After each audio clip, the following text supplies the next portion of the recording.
Welcome to Facing Unsettling Questions. My name is Gerard Brungardt. I'm a physician. I teach medical students at the University of Kansas School of Medicine in Wichita, Kansas. And for over 20 years, every medical student that has come through has read Tolstoy with me, The Death of Ivan Ilyich. As a reminder, Ilyich is a lawyer whose shallow life is upended when a serious illness confines him to his room. It soon becomes clear to Ilyich himself, at least, that he's going to die. During this time of introspection, he has a variety of encounters with friends, family, and God, and slowly makes progress toward reestablishing these key relationships.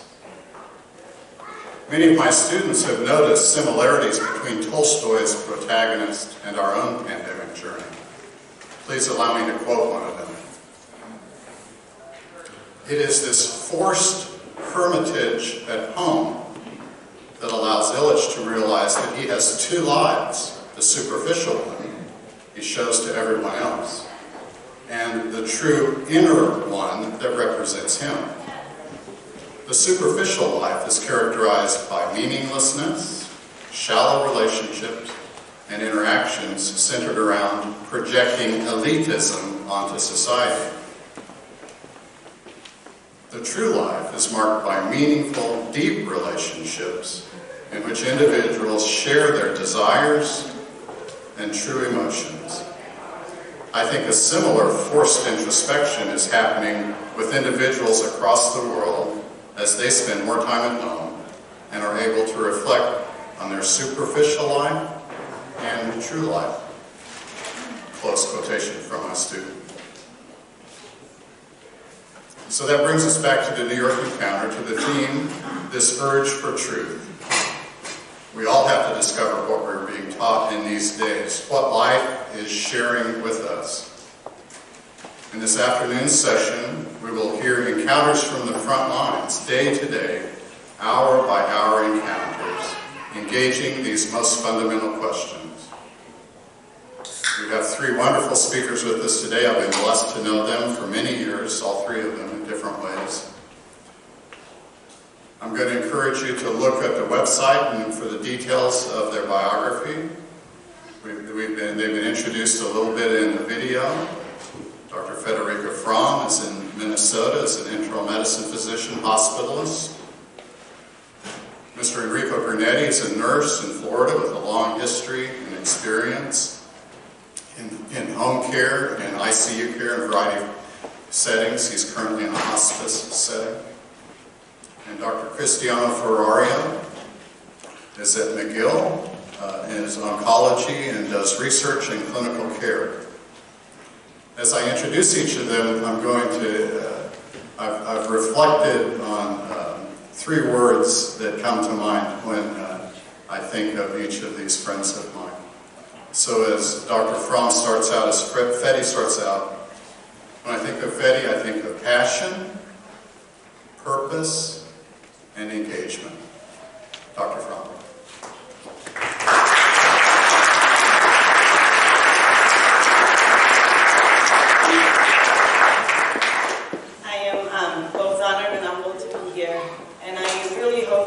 By sharing my humble experience over the last 2 years, I can witness to what Giussani says in The Miracle of Birth, that the moment has come in which the Lord, if He wants to save His work, must renew people. It must bring forth those people, those companionships.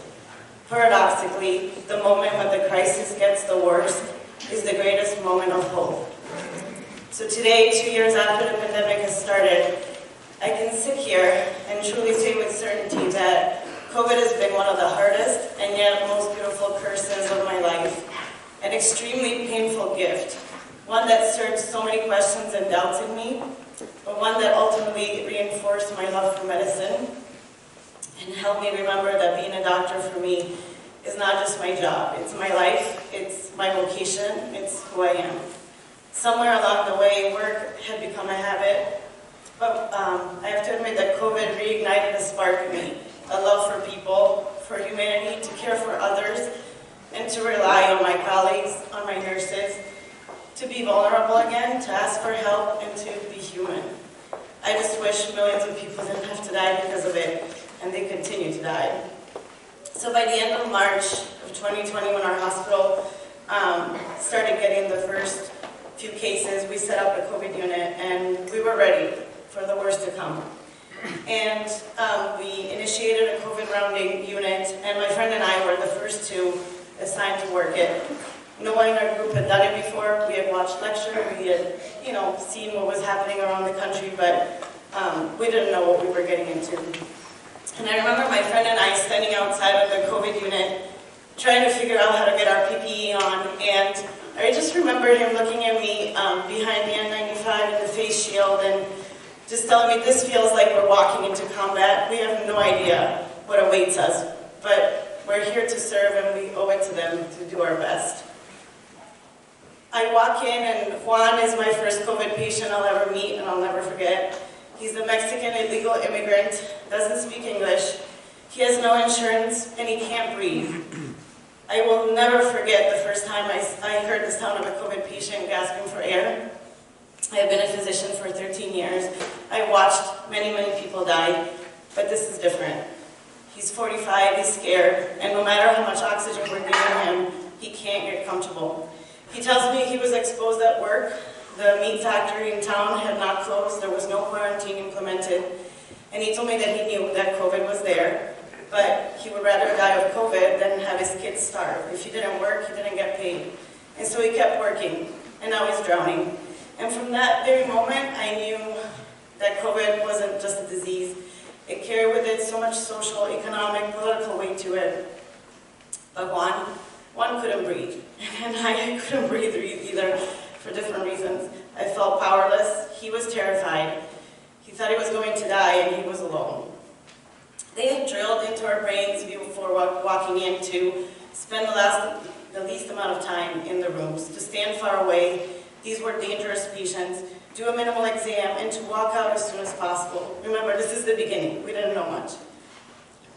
Given that his respiratory status was worsening, I was worried, so I called for the respiratory therapist to come because I thought Juan might need to get intubated. I still remember the respiratory therapist coming to the door, looking from the glass and telling me that she wasn't going to come in unless it was necessary. These patients are a threat, she told me through the window, and we need to put ourselves first.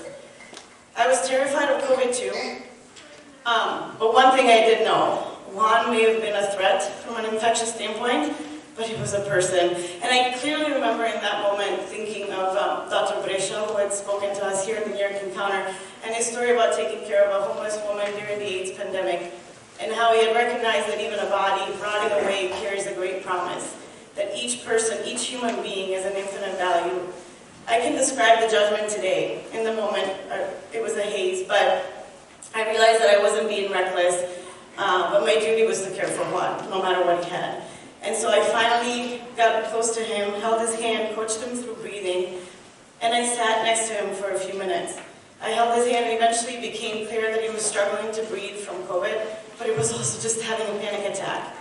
He didn't get intubated. Juan lived. He was able to remain on oxygen, and I came out and moved on to the next room. And before I did that, I could tell when I came out that the nurse saw that I was struggling. And we're both wearing our PPE. She hugs me, and she says, let's do the next one together. And what I didn't know is that that was the beginning of a beautiful friendship with Lisa, one of the COVID nurses, who has accompanied me since then. I saw 12 more Juans that day, and I came out of the unit and I was spent.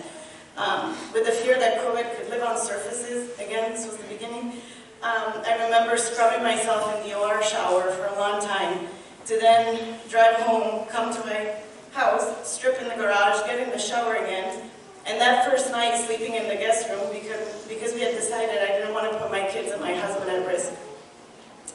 I remember crying myself to sleep in the guest room that night and feeling a sense of doom. This was never going to end, and I was too weak to endure it. After that first night, my husband told me that just like my vocation was to be a physician, our vocation was to each other and our kids. And so if their mom was going to be a COVID doctor, we would all face it together. So I would still strip in the garage, shower for a long time, but I would eat meals with them and sleep in my own bed, hug my kids. COVID was here to stay, and I knew that I had to learn to juggle the reality of it while trying to do distance learning with my kids, being a wife, caring for our home. As months passed, we started to learn more about the disease, and yet it continued to remain such a mystery. You would go home one night thinking you will come back and find all your patients again the next day, the stable ones, and then come in and walk in our office and stand in front of the infamous whiteboard, which every morning our assistant listed all the names of the patients who had died, and see that your stable patient had decompensated overnight and died. There is an indescribable feeling of defeat that takes over you when that happens. Sandy was 74, independent, healthy, single but with a niece who loved her to death. She had COVID and she had gotten better from a respiratory standpoint. Sandy had beat it. But this was a few months in, and we had started to see that COVID patients could develop blood clots. And so in the beginning, we had started giving blood thinners to all our patients. Well, in the attempt to prevent something catastrophic, like a major blood clot, from happening to Sandy, the very treatment of blood thinners had actually led to a spontaneous bleed, and the bleed was incontainable. And Sandy was not a surgical candidate. So at that point, I knew that she wasn't going to make it. I called her niece, who I thought that Sandy was coming home, and we tell her, I don't know if she's going to make it. Her niece is home, she can't come see her, and her cry over the phone pierces my soul. The next morning I come in, and Sandy's name is written on the whiteboard. Sandy's case truly crushes me, as you can tell. COVID is not just a respiratory illness. COVID is complex. It acts different from one patient to the next. You try to make things better, and you actually make them worse. It's a beast we can't contain. I cried a lot. I walk over to the ICU and I review over and over the case with the ICU team. What did I do wrong? Can we help each other prevent this from happening again? I pull myself together and I drive home. I strip in the garage. I shower. And I embrace my preschooler who is bored out of his mind of being confined at home, my 7-year-old who has always struggled to read, who now doesn't get the support she needs from in-person learning, and my 9-year-old who was already battling anxiety before the pandemic, and my husband who was trying to work remotely. And I remember I felt like I was drowning, and I remember this moment in a haze. I'm making dinner, and Sandy's face is all I can see, and her niece's cry over the phone is all I can hear.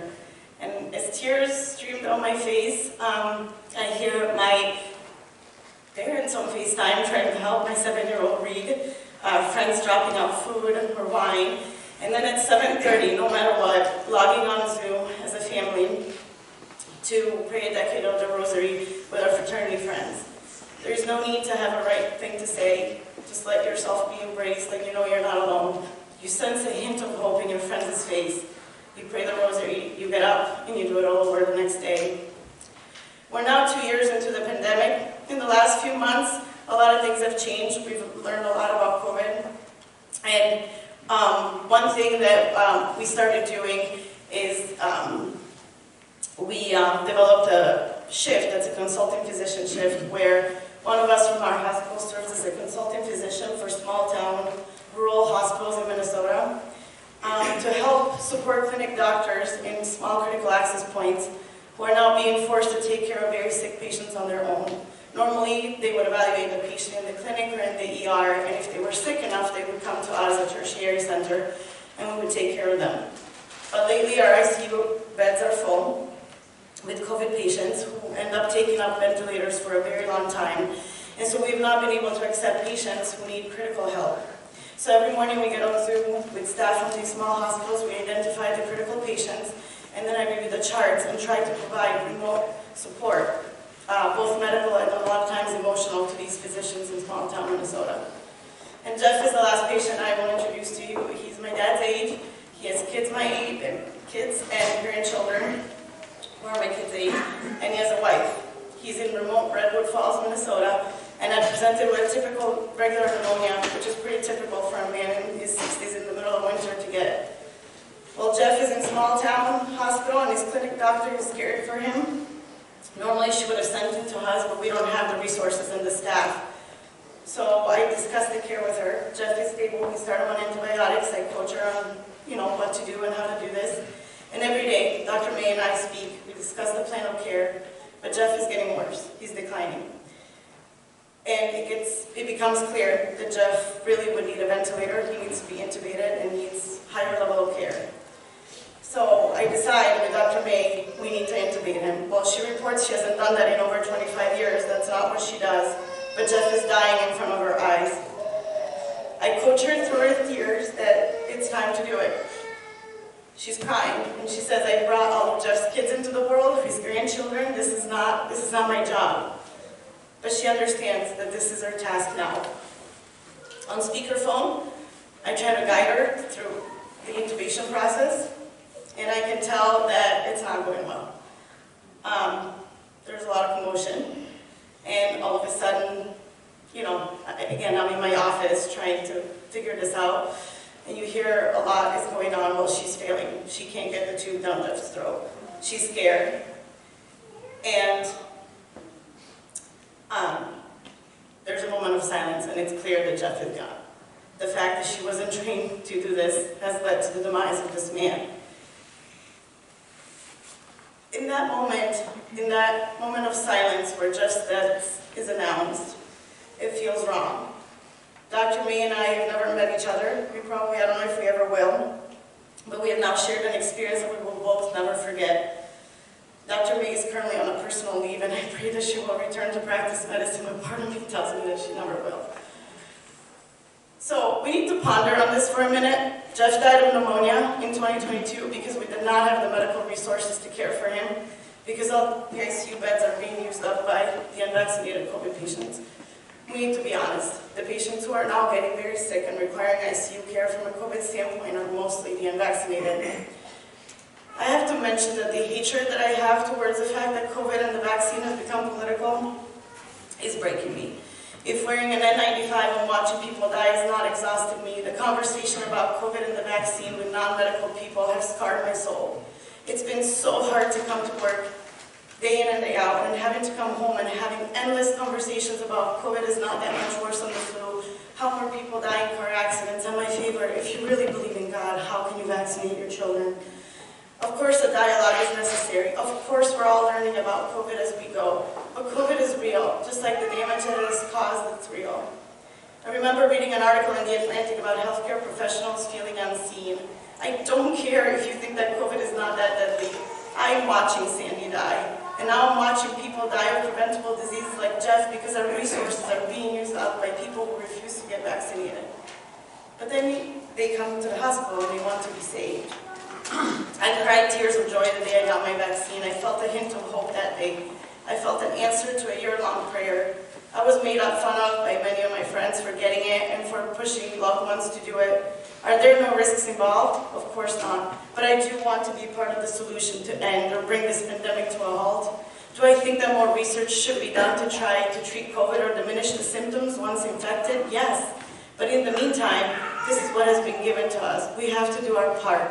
But there's no trust in medicine anymore. There's no trust in doctors.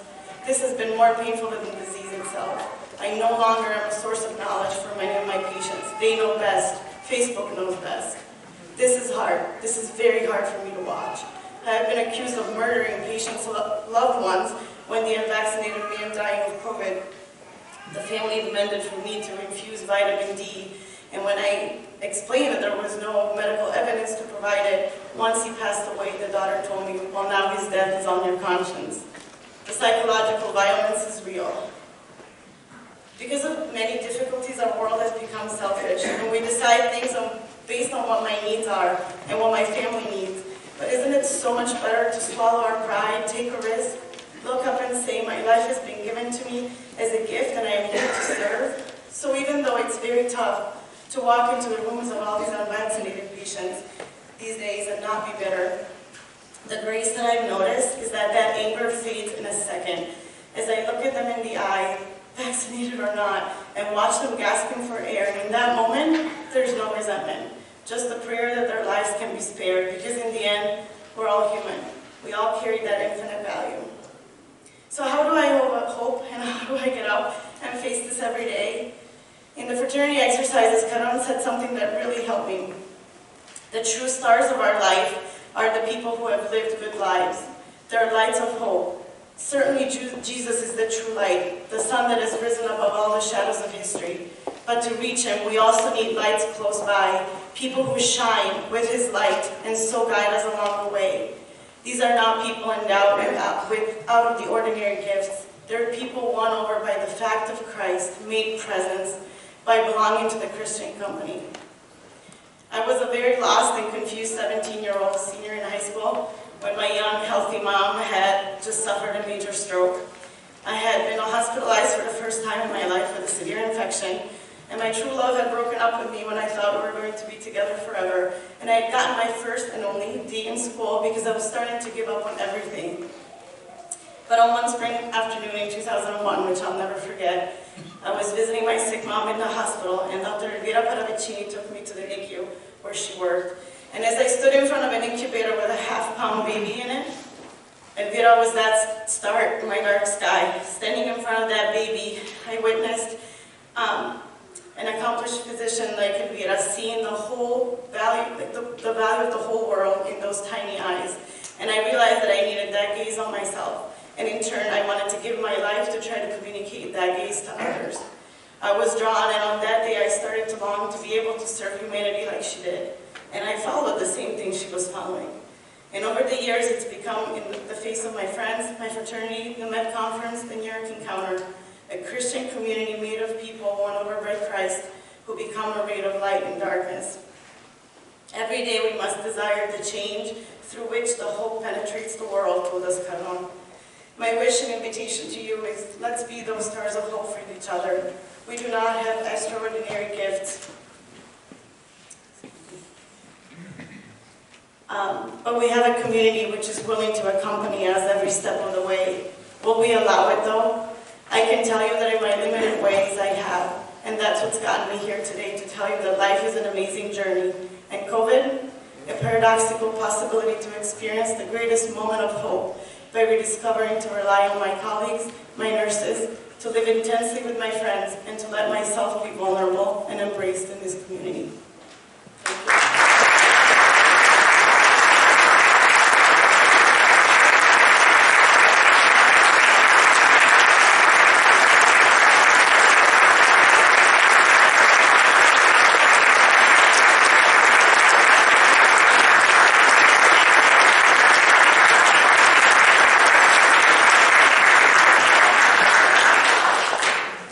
Thanks, Fede. Thanks, Dr. Fromm. Enrico Grugnetti. When I think of Enrico, I think of intensity. What's he doing? Intensity, experience, and strength. Strength. Hi. I start with a confession. When you are asked to do something like this, you're like, no, please. you send an email to a friend to wish Merry Christmas. She's sitting there and like, well, by the way, do you like, no. And then the four of us, we have been knowing each other for some time. I met Dr. Fromm when she was in high school. She might remember that. So you hear her speaking and you're like, okay, this is real. Which is to highlight this point that I would like to make in my contribution, which is, it's not to be taken for granted that even yours, it's weird to be sitting here with the lights, you know clearly. It's not working.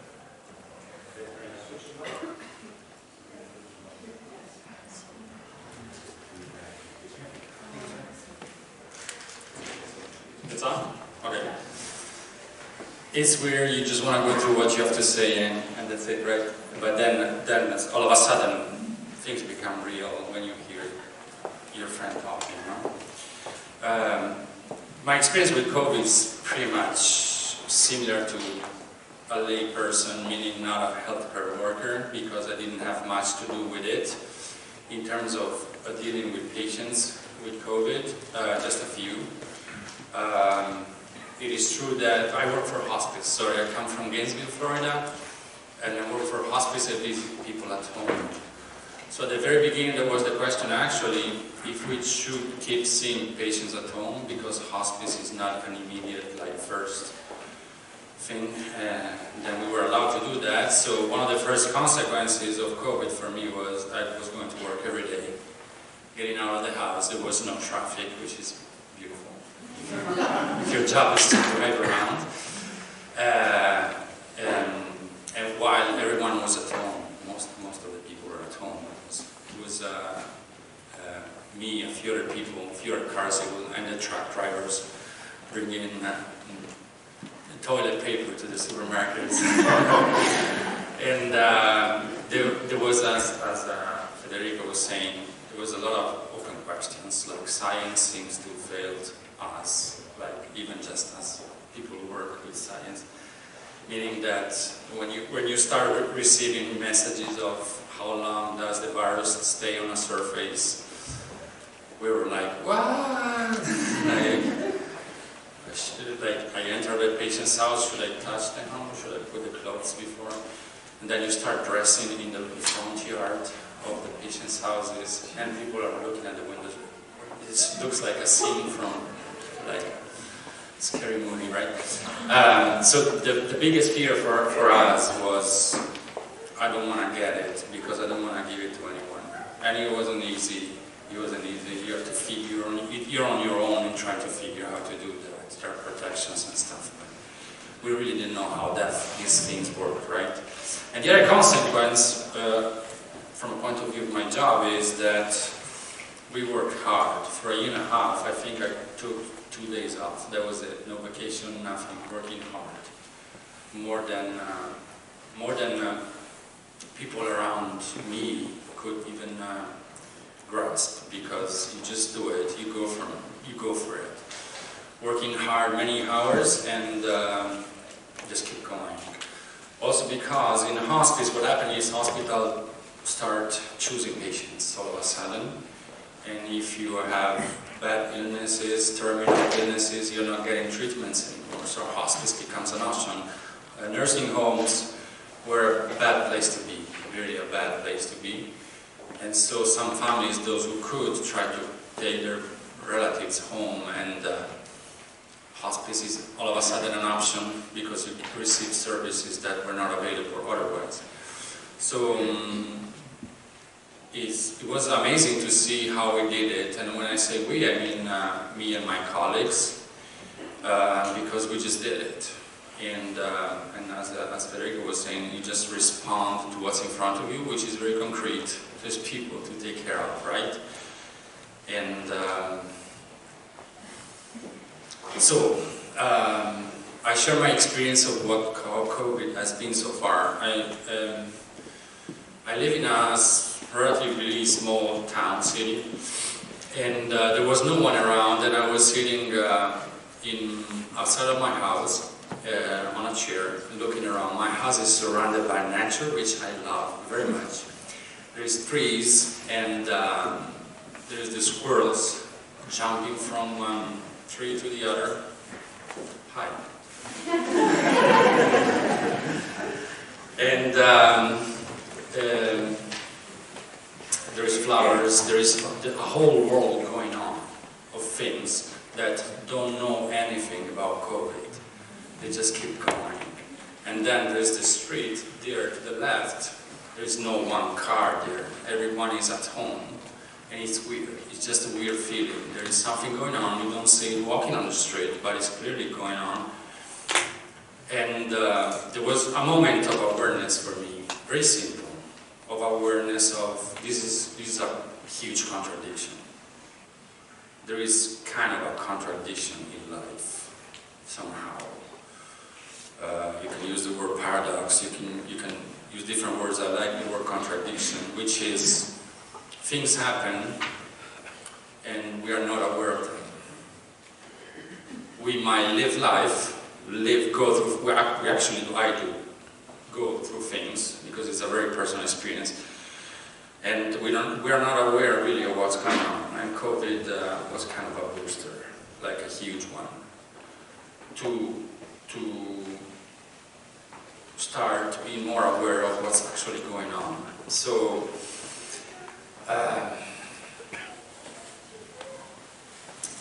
I tell you a few things. So I'm going to talk a lot about my colleagues, because this possibility of awareness has been for me over the last 2 years a constant, my colleagues have been a constant reminder of this possibility of awareness. In hospice, by mandatory rules, by Medicare, we have to do something which is to talk about our patients every week, every other week actually. And every week we have a meeting, which is mandatory, and the chaplain is introducing the meeting with a short meditation. And then we start talking about the people who died over the week, which were our patients. You know? And at the beginning it felt very weird to me. I didn't know about that. It seemed like kind of awkward. And that moment, weekly moment, has become for me very important. So I share a few stories that came out in those meetings and other things that I've seen through my colleagues over the last couple of years. I have a list somewhere. I lost track of where I am.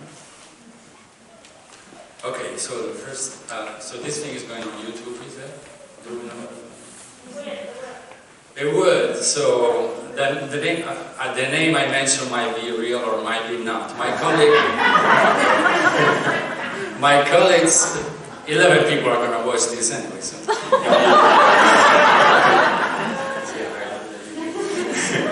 My colleague CJ, actually she just quit job and I'm upset with her still. She's awesome. She's a very particular person, strong temperament. She has this talent. She would enter in a patient's house and there is a lot of struggle because the family has chosen to keep the person at home. So the person is the patient, who is the father of the family, is in his hospital bed. And they want for him to die at home. The problem is sometimes when a person dies, there's a lot of pain and suffering. And you have to give medications. And it's not easy to manage that at home. And CG so far is the best person I've met. I did orientation with her, so I was with her at the very beginning of my experience with hospice. She enters in a house, she's a hurricane. And she's able to enter a relationship with people immediately. They try and win the trust. In certain particular situations, not all of them. But when there is a struggle, she enters and she's able to give clear explanations and people feel confident of doing that, which is a huge gift she has and she brings. So I just can imagine her entering that house and her way, like a hurricane, and all of a sudden she's explaining tough stuff to family, how to take care of their loved ones. And there is this man dying on his hospital bed, and while she's doing that, she's holding the hand of that man dying. And all of a sudden, they found themselves, the two of them, playing thumb war. CJ's comment was, well, I'll let him win, you know who's dying. That's CJ. And then she said, I've never seen that. I didn't see him anymore. He died a few days later. That to me is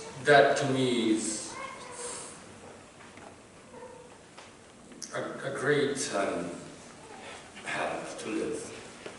She still is, we're still in touch. We send stupid text messages to each other. She's funny. But those kind of things to me have been a huge companionship, because there is a moment for which you can say anything you want about anyone. And if I look at myself, I am a disaster, a huge disaster. But those moments are moments of awareness that help me. I don't know about CJ, I don't know about anyone else, I don't know about you guys, but that helped me to understand, to see something. That there is an infinite dimension in every moment of life.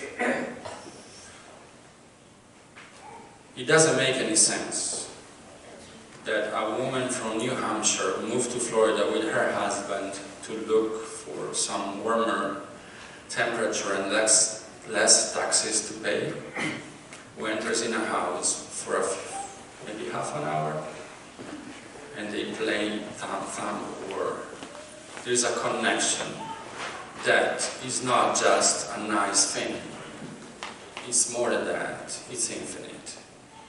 And so, in this sense, I say COVID has been a booster for me, because more and more, by seeing, hearing these things from my colleagues and my own experience, visiting people at home and living life really, has been accompanied. So I tell you a few more moments just quickly, if I find them, though.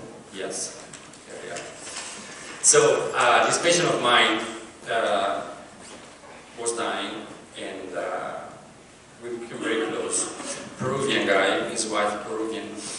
They sent me to see patients who speak Spanish because we're in Gringo land, no one speaks Spanish, I do a little bit. And, but his wife couldn't keep him at home. She didn't feel like taking care of him, so she went to the care center. So I go to see him and her at the care center, and he died a few minutes before. And I enter the room, and there is the dead body of this man, and there is his wife, and there is a British doctor with a thick British accent talking with this lady who speaks a very broken English and hugging her, and this woman is sobbing like desperately. And there is the body of this man, and I enter the room and I see this, and I could have arrived there half an hour later, and I wouldn't have had the possibility of seeing that. That changes my life. To see that. It's not something you say, wow. It's something that makes you take a step back and say, thank you. I don't know what this means. You have a dead man there who was my friend. We were really close at a certain point, right? And there was another moment of many. Another colleague, she's from Alabama. She has a thick country accent, southern accent. And we have many country people we take care of. Country people means country people, like redneck, hardcore redneck. And that's where I find most at home. Seriously. Lots of fried chicken. And there is something there, in that kind of culture, when you enter their home, you're one of them. And I remember just this brief comment of this colleague of mine talking about this patient and say, I don't know why, but it is such a privilege that they, meaning the family, let me take care of him. They trusted me. This idea that you're no one, you don't know anyone, and they trust everything you say in a very particular moment of their life and of the life of a person is dying. Just that awareness struck me very much. I have our. I mean, am I too long? Oh shoot, that was way faster than I thought. So the last story is personal because this doesn't have anything to do with healthcare. This has to do with life. So I went to do grocery shopping last week on Sunday, and there is this lady, young woman. I saw her a few times. I like her because she's so committed. And actually, I go to the registration, and there is this lady, awful person. What she did is she bought the oranges, all the vegetables. And then she arrived at the register and she started putting them in a plastic bag. she didn't care, was waiting there. She took the whole time. So I look around and I see this young woman at the register. I know her, she's good. So I go there, and she's good, she's so committed. Like, she's fast, it's like, she looks at you, everything fine, yeah. And then, while she's going, there is this man, probably about 40 years old, and he clearly is more like, his whole being is like more of a young boy. Clearly has learning disability, I think this is the way you call it. And he's so committed, so his job is to put my grocery into the plastic bags. And he's so committed, at a certain point he gets stuck. I don't know if you ever took me, sometimes you get stuck. So he was so embarrassing. And I was like, yes, you can do it, yes, you can do it. And he did it. He did it. Awesome. And I was looking to this happening, and I was thinking, man, I love you. You're awesome. Thank you. Thank you for doing this. Thank you for doing it the way you're doing it. You have such a beautiful heart, and I don't know your parents. I will never meet them, but I would like to hug them right now. They're awesome. Whatever they went through in their life, they're awesome. And then he goes like, bye-bye, sir. Thank you. And I'm like, shit, I want to bring you home. And more than that, I want to be like you. I want to be like you, because for him, what existed was the present moment. That present moment in which he was serving whatever he needed to serve. And that was me. So, I thought it was short, but these moments of awareness, there is a possibility of recognizing an infinite that I'm not adding to reality, but it's there for me to see it. And in this respect, COVID has been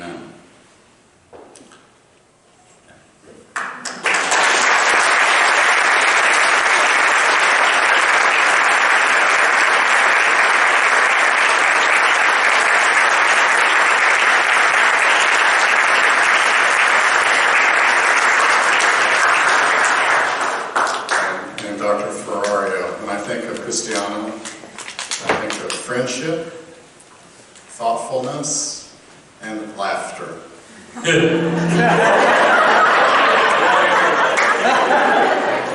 That was good. Sorry, I will try to be brief. I want to tell you three stories of three different patients, two a bit more straightforward, the third one more complex. I'm a medical oncologist, so I have the privilege to accompany patients with cancer throughout their journey. Some of them will be cured, some of them will not. And all the unsettling questions that we have been asked by the theme of this year are the questions that I have the privilege to share with my patients on a daily basis. And to learn so much from that. So if there's one thing I've learned, is that to ask yourself these questions is really enriching.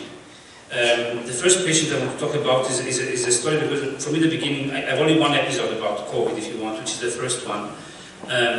Which for me, from my point of view, in the first months of the COVID, especially the first wave, was this great sense of injustice. In Quebec, where I work from, like in many other countries in the world, the big problem of the first wave was the people dying in the long-term care facilities, oftentimes just because of the lack of basic care. Some of them died from dehydration, from not having people to feed them properly.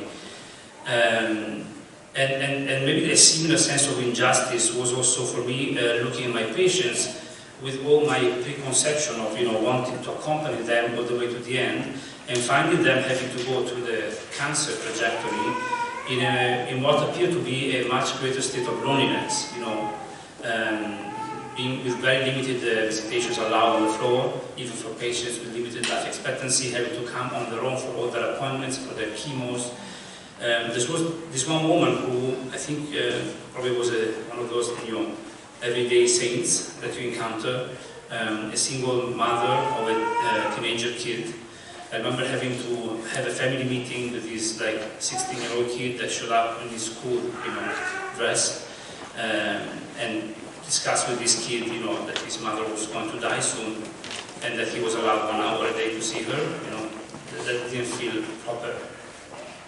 And after a few days, I went to see this one, and I was really, suffering the idea of my patients being alone, facing what they had to face. And then one day, maybe it was one of the last times I saw this woman, I went to see her, and we had a very nice chat. And during this chat, she also told me, because she had become friend with another patient of mine who was seen more regularly by one of our brilliant residents, and she told me, I don't think she's doing very well. I think she's very anxious about her cancer. Can you maybe make an effort to see her or maybe take her away from the resident? I think she needs more of a relationship with you. And I was like, who's this woman? Who's this woman that is on her deathbed is worried about, her friend coping with cancer? And that moment was clear to me that even in that loneliness, that for me was the space of injustice, another, with a capital A, had found its way to become present to this woman, and make her more prepared for what was to come than even my traditional accompaniment could have done, And so the question that she provoked me to was, who am I to establish that even this loneliness, or even what to me feels like an injustice, cannot be turned into a vocation, by the one who can, which is not mine to do. The second topic I wanted to discuss with you, thinking about unsettling questions, for me is the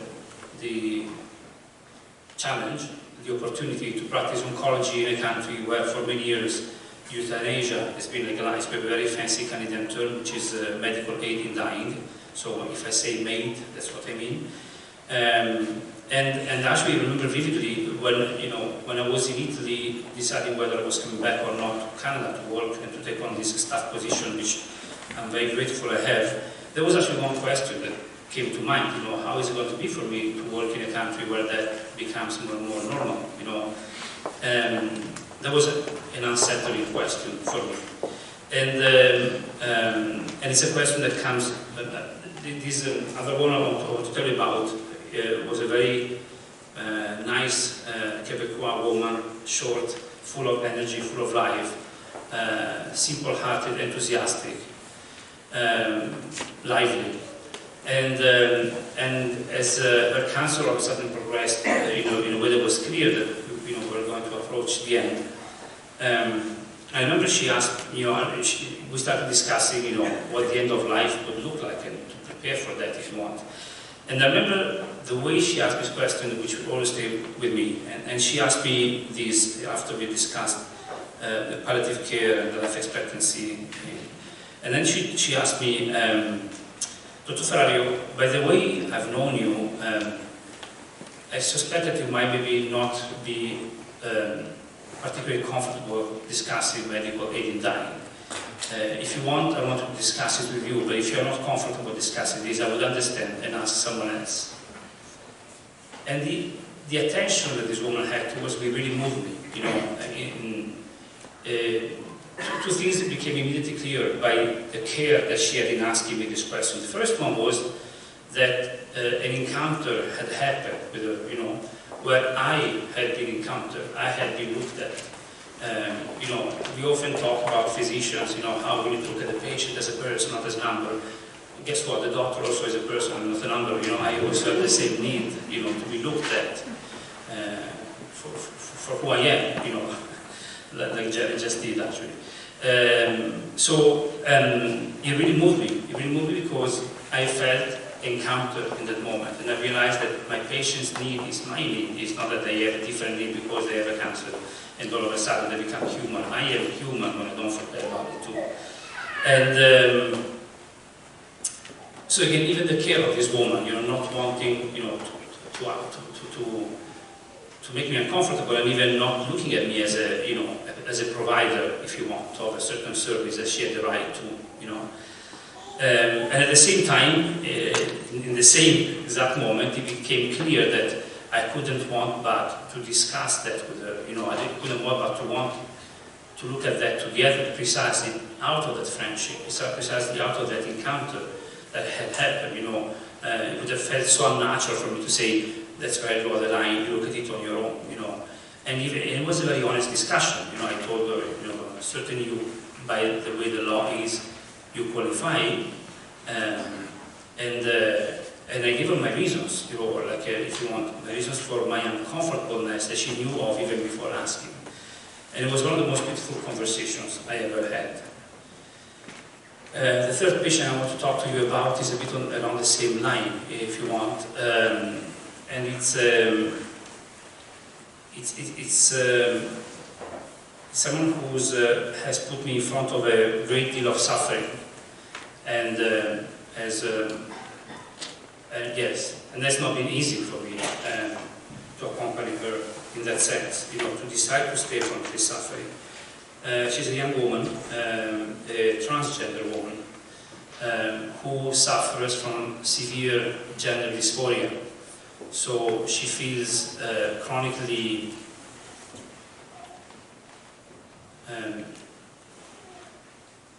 sad is not the right term. She has a chronic suffering related to how she perceives the discrepancy, with her physical appearance. Just to give you an idea, this person had been looking at pursuing medical aid in dying based on this gender dysphoria. And she had been found not to qualify because she didn't have any physical illness.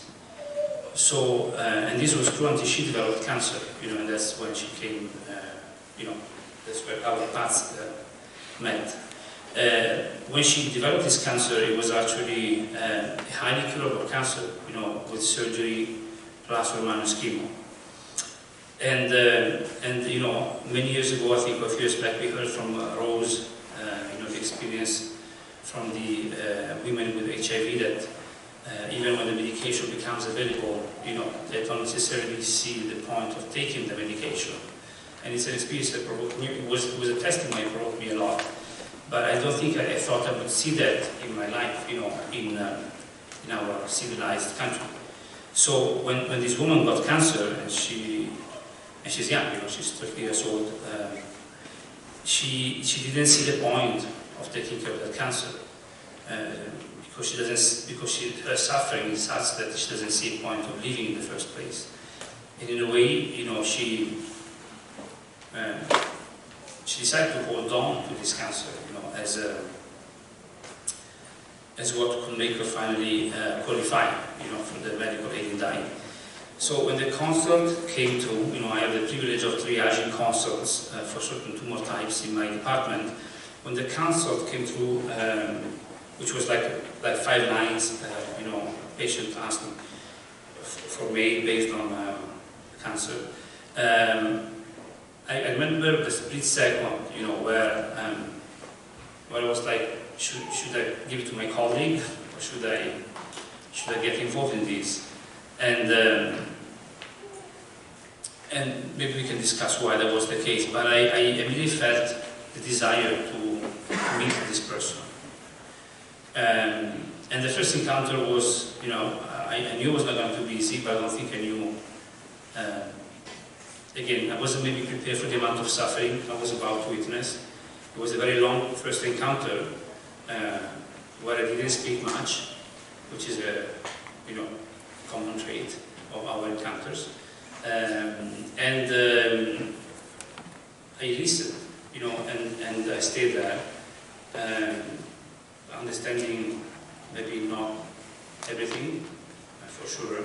And maybe the only point I was making is that I didn't feel that she was qualifying for me based on the curability of her cancer, and I remember closing the encounter saying I realized that I must have disappointed you because she was clearly coming with a very specific idea in mind. She wasn't particularly interested about what treatments would look like.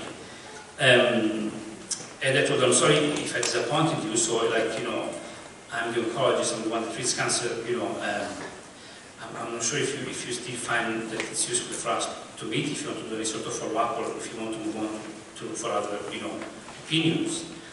And remember she said at the first encounter, yeah, you get on my nerves, but it was nice talking to you. I think I will come back to see you if you don't mind. And that was the beginning of I guess a friendship. That's the most appropriate term I find to define it. It's not an easy friendship because we fight a lot. But it's a friendship that I always saw a certain convenience for me to stay within. I remember from the very first encounter there was a question that was coming up as she was talking, and that came up over and over again, you know our encounters, which is a question I heard, you know, asked to me before from other people, and is like, who is this person? You know, who are you? Who are you with a capital A, Y, or with a small y? Who are you here in front of me? Is this person somebody I can still be in wonder in front of? Or is this person just a result of all the traumas and the suffering that happened to her? And it's funny because this question that was in my heart has actually become the topic of conversation and multiple fights, because she has a very particular idea about life, obviously. One would say that we don't necessarily have the same vision of the world or of God, for what matters. And she is firmly convinced, she can explain to you if you're interested, she's firmly convinced that there's no free will in the world, you know, which is probably a way also that she came to terms with some of the injustice that she's been victim of, I think. And it's funny because, you know, in fact, you know, I was sometimes reminded that this is your choice, and she would really get upset when I would say that, as if she didn't have a choice. And it's funny because I don't know if she even realized that in one of the emails she sent me after a while, she thanked me. She said, "Thank you because you never treated me as if I couldn't make my own choices." You know, which is a very, which provoked me. Because again, the only thing I wasn't coming in with chemotherapy, I wasn't coming in with, you know, even an expertise, you know, on hormonal replacement or whatever else she needed. I didn't even, I didn't disagree with her on her eligibility for Maid. The only thing I was bringing to the table was this disarmed question, you know, who are you? Which often became the question to God, you know, what do you see when you look at this person? In this dialogue, one thing that became clear is that part of her frustration, which was really related to her appearance, and the only, you know, I could actually see her open up to the idea of living only when she told me that she had been trying for a while to get coverage from the government for some plastic surgeries. And that seemed to be the only thing that, you know, only talking about that, you know, it was when she was maybe opening up to the possibility of a future. So I actually helped her get in touch with the plastic surgeon that does these surgeries. And then, you know, that took over on its own, independently of me, because this plastic surgeon, who never thought in my life I would, you know, in my profession I would ever have to, you know, get to know, but he took her case at heart to the point that he proposed that the whole private clinic, you know, would open for this person specifically on a Saturday morning, so everyone showed up at work and worked pro bono, you know, for a whole morning to offer this person the surgeries that she felt might help her decide to leave. It was a very selfless gesture, and she was, and for the first time, you know, I saw this person angry at the whole world, being in wonder, you know, because the world was moving, you know, for her. In the post-operative from the surgery, she had to be accompanied by someone, she had to be monitored by someone, and because she lives alone and she has no family or support in town, I had the idea of asking my friend Christina, who's a nurse in a hospital, if she would want to take care of her for those two or 3 days in the post-operative phase. And then I went to see them after 2 days they spent together, and Christina had helped this girl, recover from the surgery with the pain medications and eating and all the other stuff. And I remember when I came to that room, I had a clear impression that something new had happened. Christina's grammar is not the strongest, and I think she even misgendered her a couple of times, talking, which I've come to realize is something that really hurts her every time, someone misgenders her, and there was. And even in that, and I was prepared to, she's going to be upset now. And instead, after Christina had done giving me the report of how she was recovering, the patient goes, Dr. Ferrario, I need to thank you for sending me Christina. She's like an angel from heaven.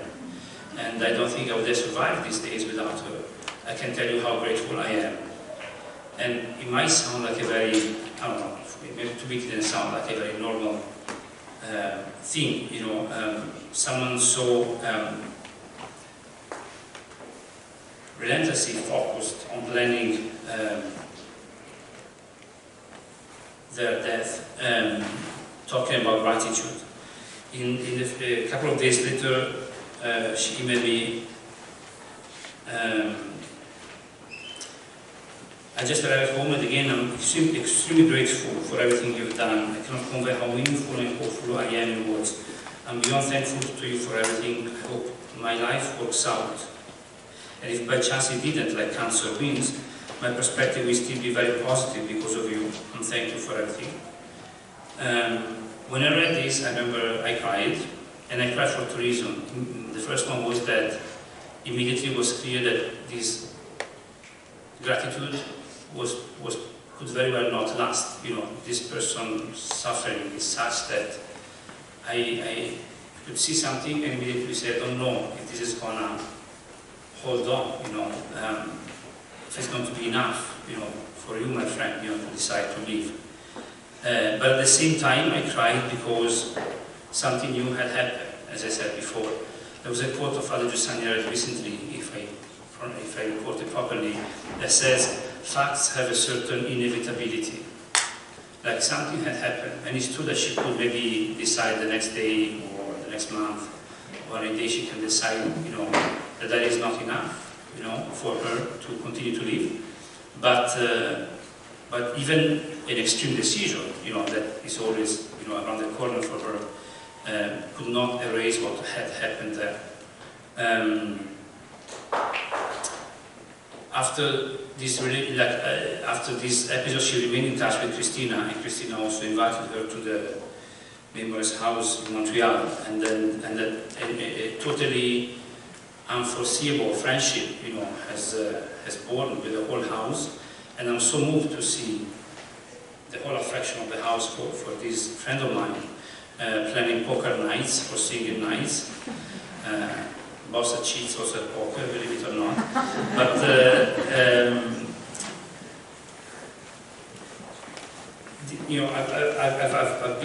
I've had the privilege, of being a friend with this person for 1.5 years now, and I think it was last week, for the 3rd time, she had booked her maid, which she ended up cancelling at the last minute. And she has asked me, because I told her I would speak about our friendship here. So first she warned me, and she told me, be careful, because Catholics can be very strict about these things. And I said, don't worry, I'm very good to defend me. And then she asked me if I could read the email she had sent to her colleagues the day before she was planning to go for maid, and then she didn't. So I would like to read it to you. This is a difficult letter to write. I tremble at the thought if I fail. All of you had a positive effect on me, even when I've been battling cancer, living with chronic gender dysphoria. I desire what every person wants.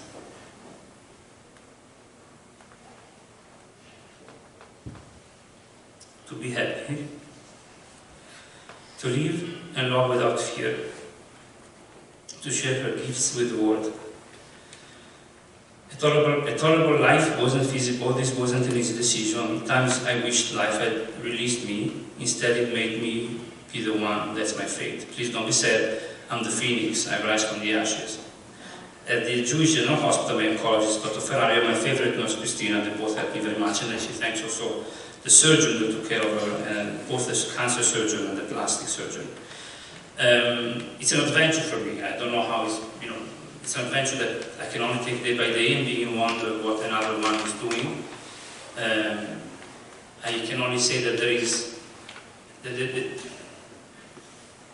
the experience is that the human eye, my eye as well as my patient's eye, is continuously regenerated only in a living encounter. And the encounter cannot be what you plan for the other person. It cannot even be my plan to save a life. I cannot reduce this person to my good desire to try and save her life or make her happy. And in a certain way, even her stubbornness, in refusing the treatments, if you want, her rebellious attitude, is actually something I end up liking, because it reminds me that I cannot reduce this person to the analysis I can make of her, or to the plan, the good plan I can do for her. And this is amazing because it forces me to give up my measure every single day. Thank you very much.